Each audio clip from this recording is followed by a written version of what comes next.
Dans cette vidéo, on va voir comment créer un bon prompt, comment transformer un simple prompt en un réel mini assistant, quelque chose qui va pouvoir automatiser vraiment une tâche très spécifique, quelque chose que tu as en tête, que tu voudrais vraiment déléguer, quelque chose que tu pourrais faire toi-même, que tu pourrais déléguer à quelqu'un, à un freelance, à un stagiaire, à un assistant. Et on va voir comment tu peux structurer ça sous forme de prompt pour le créer une seule fois et ensuite tu vas pouvoir le réutiliser pour automatiser des tâches très spécifiques. On va voir ça. Donc, si tu veux que l'IA fasse le boulot à ta place, que ce soit des tâches d'écriture, de rédaction, des tâches de copywriting, donc de l'écriture persuasive pour vendre, des tâches qui permettent d'automatiser certaines actions, il te faut une vraie méthode. C'est ce qu'on va voir dans cette vidéo. On va voir les différents types de prompts, les 5 plus grands types de prompts qui existent pour avoir une vue un peu globale. Ensuite, on va voir celui à utiliser pour automatiser des tâches très précises, puis la structure que j'utilise pour faire d'un simple prompt un mini assistant. Il y a une erreur que je vois souvent, c'est que les gens prennent l'IA pour un génie plutôt que de le prendre comme une machine qui a besoin d'une procédure détaillée, qui a besoin de savoir et d'avoir des instructions très précises pour savoir ce qu'elle a à faire et de du coup formuler ses requêtes, formuler ses prompts plutôt comme quelque chose de presque algorithmique, donc avec des instructions très détaillées en lui disant ce qu'il faut faire, ce qu'il ne faut pas faire, ce qu'il faut absolument avoir en tête et de se voir soi-même comme un ingénieur qui est en train de paramétrer une machine pour qu'à l'avenir, on n'ait plus à le faire et qu'on ait écrit une seule fois notre prompt, notre instruction personnalisée et notre procédure en fait détaillée qu'on va donner à notre machine pour pouvoir automatiser une certaine tâche. Alors que si on le voit plutôt comme un génie, on se dit on va lui donner telle requête, lui dire voilà, je veux faire ça, démerde-toi. En gros, ça va être ça et il vaut mieux le voir comme ça pour le schéma mental, ce sera beaucoup plus efficient. Ensuite, pour les 5 grands types de prompts qui existent, je t'ai fait une petite liste non exhaustive. Il y en a sûrement d'autres, mais pour que tu aies un peu une vision globale, dans un premier temps, il y a les questions assez simples. Une question égale une réponse. Tu n'as pas besoin d'un prompt compliqué pour ça. Par exemple, je t'ai mis c'est quoi le SEO. Ensuite, on a des prompts plutôt créatifs. Ça marche souvent avec très peu d'infos. Par exemple, écris une histoire sur telle ou telle chose.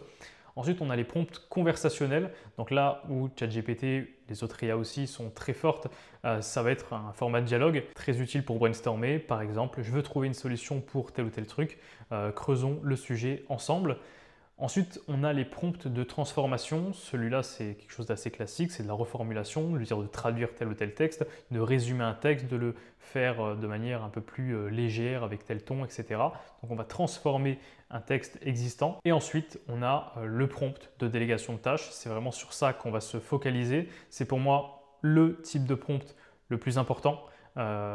Parce que les autres se font de manière très instinctive. Donc, c'est pas qu'ils ne sont pas importants et de dire que les autres ne sont pas intéressants, mais ils sont très instinctifs et on n'a pas besoin de se former sur ça.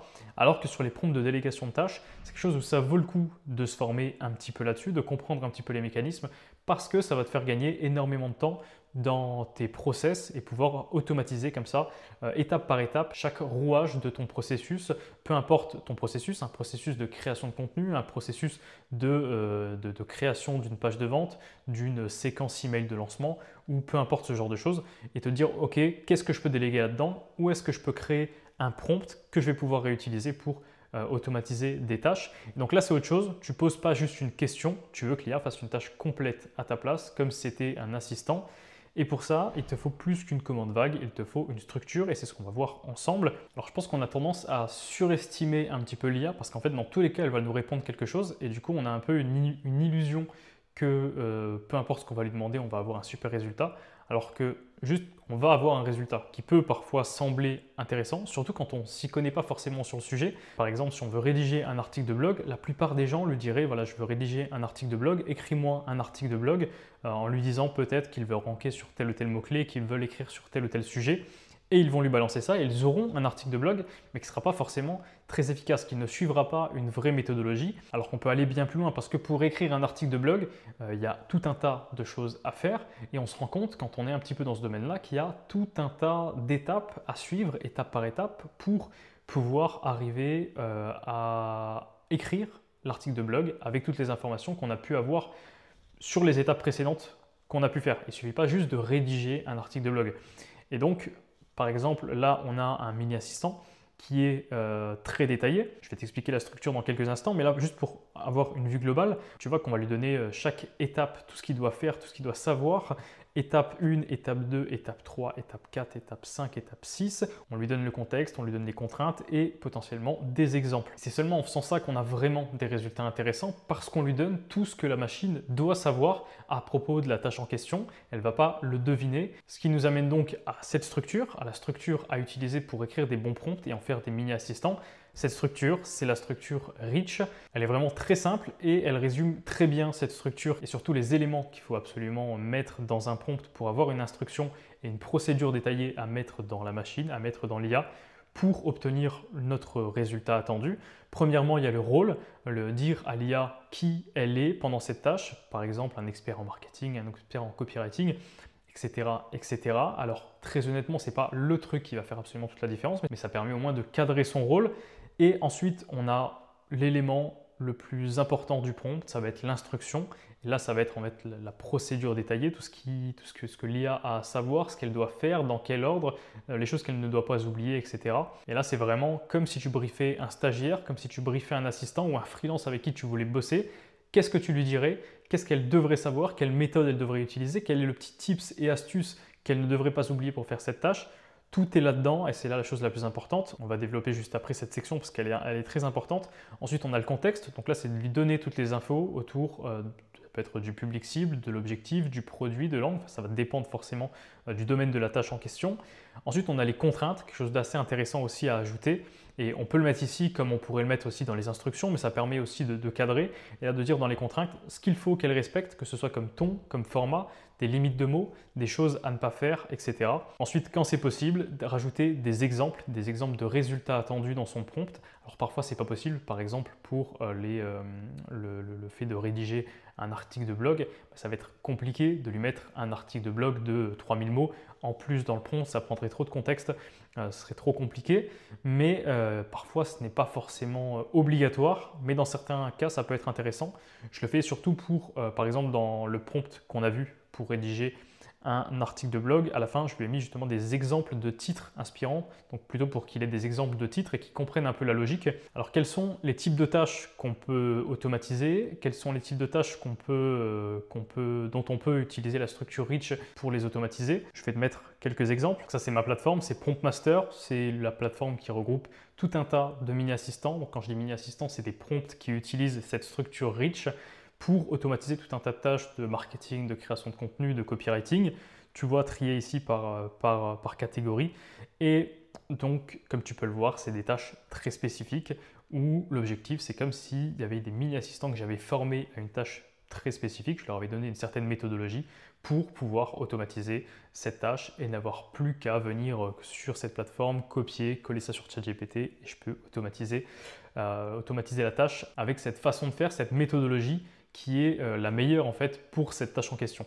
Alors plutôt on va pas tous les faire, mais je t'en ai mis quelques-uns en favoris pour que tu comprennes un petit peu. Par exemple, on peut rédiger un article de blog, celle qu'on a vu, développer une séquence mail de lancement, générer une newsletter, générer une étude de marché complète, générer une description pour un post Insta, trouver des angles uniques et remarquables d'idées de contenu, rédiger une page d'upsell, créer un texte publicitaire, créer une story pour teaser ta newsletter par exemple, générer des bullet points dignes des plus grands copywriters. Pour te montrer quelques exemples, je t'en ai sélectionné 3 qui seront assez simples à comprendre. Donc pour t'illustrer cette structure Rich, on a par exemple ce prompt-là qui permet de trouver des idées d'upsell à créer. Des upsells, c'est des produits complémentaires, des offres complémentaires, services complémentaires que tu peux vendre après ton offre principale. Donc tu as ton offre principale, la personne achète l'offre principale et ensuite tu peux lui dire est-ce que tu veux ajouter ça à ta commande? Donc ça, c'est un upsell par exemple. Et du coup, pour créer un upsell, il y a deux types d'upsell. Il y a la version améliorée où il y a carrément un autre besoin, on va servir un autre besoin. Et du coup, c'est ce que j'ai mis dans ce prompt. Dans un premier temps, tu vois ici, on a rôle. Ici, expert en stratégie marketing spécialisé en upsell digitaux et augmentation du panier moyen. Ici, on a l'instruction. Si on va le dire étape par étape ce qu'il faut qu'elle fasse, d'abord tu analyses, ensuite tu vas nous générer 10 idées d'upsell, génère 10 autres idées d'upsell qui répondent à d'autres besoins complémentaires. Le premier, c'est pour la version améliorée. Assure-toi que, varie les formats, mets les idées sous forme de liste. Et donc ça, c'est pour les instructions. Ensuite, on a le contexte. Pour le contexte, on vient lui dire que l'utilisateur souhaite augmenter son panier moyen en proposant une ou plusieurs offres d'upsell immédiatement après l'achat du produit principal. L'objectif, c'est que ta. Ensuite, ici dans le contexte, on va venir détailler ce qu'est notre produit principal pour qu'elle ait tout le contexte, notre contexte. Ensuite, on vient mettre les contraintes, ce qu'il faut qu'elle ne fasse pas, ne propose que des upsells logiques et cohérents avec le produit principal, etc., etc. Et à la fin, on a un exemple. Et ici, c'est vraiment pour qu'elle comprenne la logique. Donc, je prends un exemple qui lui permet vraiment de comprendre la logique globale. Par exemple, produit principal, un billet d'avion. La version améliorée, c'est un embarquement prioritaire ou le choix du siège.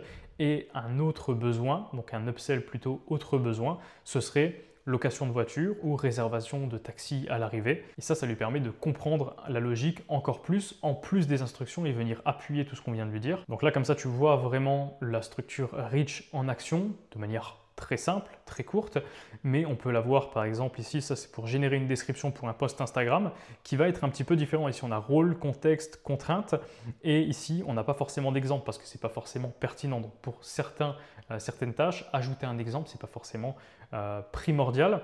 Et par contre, petite parenthèse, mais si vraiment pour une tâche très précise, avoir des exemples, avoir plusieurs exemples pour que l'IA comprenne les subtilités, comprenne la logique, comprenne un petit peu les patterns selon les différents exemples, en plus des instructions, mais où parfois c'est pas hyper clair et il y a trop de subtilité pour qu'elle comprenne uniquement avec des instructions. Alors dans ce cas-là, ça peut être intéressant de créer un GPT personnalisé. Et dans ce cas, on va vraiment utiliser la même structure pour les instructions qu'on va donner au GPT personnalisé, la structure rich, mais simplement les exemples, on va les mettre dans des documents PDF qu'on va lui joindre. Ça va nous permettre de mettre beaucoup plus d'exemples et de lui fournir beaucoup plus d'exemples. Et donc, dans ce cas, un GPT personnalisé, c'est vraiment intéressant à utiliser plutôt qu'un simple prompt, mais ça va dépendre des tâches. Et c'est pour ça que dans Prompt Master, parfois sur des tâches, je renvoie sur un GPT personnalisé, soit un que j'ai créé, soit un qui fait très bien l'affaire et que j'utilise au quotidien. Ensuite, je voulais te montrer un autre exemple, par exemple, pour te montrer qu'on n'a pas forcément besoin d'utiliser strictement la structure rich, mais en fait, elle est toujours un petit peu là. Mais elle est un petit peu moins, elle saute un petit peu moins aux yeux, mais finalement pour l'IA, ça va être la même chose. Ici, on va lui donner son rôle. Ici, je lui donne les exemples. Ici, elle a les instructions. Et ici, donc ça, c'est pour trouver là, dans un premier temps, on va trouver des variations du problème de nos clients cibles. C'est pour créer un texte publicitaire efficace. Et donc là, ça va être en 2 étapes. Et pour l'étape 2, on va avoir quelque chose d'un peu plus conséquent où les instructions personnalisées sont un peu plus détaillées quand même. Donc là, on a beaucoup d'instructions, mais parce que dans un premier temps, avec l'étape 1, on a donné vraiment le rôle, on a donné un peu le contexte, et ensuite, on n'a plus besoin forcément de répéter tout ça, et on peut aller directement avec des instructions vraiment très poussées. Ce sur quoi je veux insister, c'est que pour la structure rich, le plus important, c'est les instructions et toute la valeur en fait se trouve ici. La valeur d'un bon prompt se trouve dans ces instructions et elle se trouve dans le contexte qu'on va lui fournir en fait dans ces instructions-là. Parce que ce qui fait donc la vraie valeur d'un bon prompt, c'est la méthode qu'on lui fournit, le framework, la façon de faire, la procédure détaillée ou les tips et astuces d'un expert du sujet. Et il ne suffit pas de lui fournir des banalités que tu trouves sur les premiers articles de blog que tu trouves sur Google, parce que l'IA, c'est ce qu'elle va faire. Je sais qu'il y a bon nombre de sites où il y a des personnes qui te disent que l'IA peut écrire son propre prompt, et c'est vrai, pour un tas de tâches, c'est très important et c'est très intéressant que l'IA structure encore mieux un simple prompt et le détaille un petit peu plus. Mais ce qui fait vraiment la valeur, c'est pas parce que l'IA, en fait, elle va aller chercher elle va faire une moyenne de ce qu'elle va trouver, et la moyenne de ce qu'elle va trouver sur Internet, par exemple, ce que tu peux voir, tu cherches sur un sujet le SEO ou quoi que ce soit, tu vas sur Google, les premiers articles, c'est des pures banalités. Il n'y a pas de petits tips, il n'y a pas de petites astuces, il n'y a pas une méthodologie d'un expert, d'une boîte qui fait du SEO vraiment à grande échelle et qui a vraiment des gros résultats avec ça, qui partage ses insights. C'est pas quelque chose que tu trouveras. Donc, pour créer un bon prompt, soit c'est une tâche que toi tu fais depuis longtemps, tu as tes insights, tu as ta façon de faire, tu as ta méthodologie que tu as construite au fil du temps et que tu vas l'insérer dans la partie instruction de ton prompt, ou alors tu vas faire des recherches, et tu vas faire des recherches, voilà, ça peut être sur des groupes Facebook, sur des petits groupes Telegram, sur des newsletters, sur des articles de blog, mais vraiment de niche, des petites vidéos YouTube, de trouver vraiment les insights des personnes qui font vraiment les choses, qui ont vraiment leur méthodologie pour faire la tâche en question. et ensuite d'insérer ça dans ton prompt. Et si jamais tu veux des mini-assistants, donc des prompts qui utilisent la structure rich la plupart du temps, il y a Prompt Master, je te mets le lien juste en dessous de cette vidéo. Donc là, tu as vraiment des prompts déjà faits, préfaits. Tu as juste à venir personnaliser ici en quelques clics. Tu personnalises, tu copies le prompt et tu viens le coller sur ChatGPT et tu l'utilises.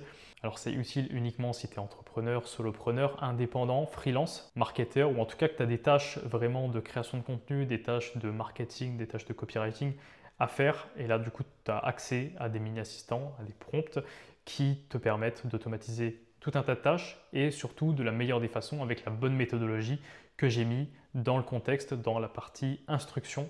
Donc dans tous les cas, utilise la structure Rich. Si jamais tu veux des mini-assistants prêts à l'emploi, tu peux regarder Prompt Master. Je te mets le lien juste en dessous de cette vidéo et je te dis à très bientôt.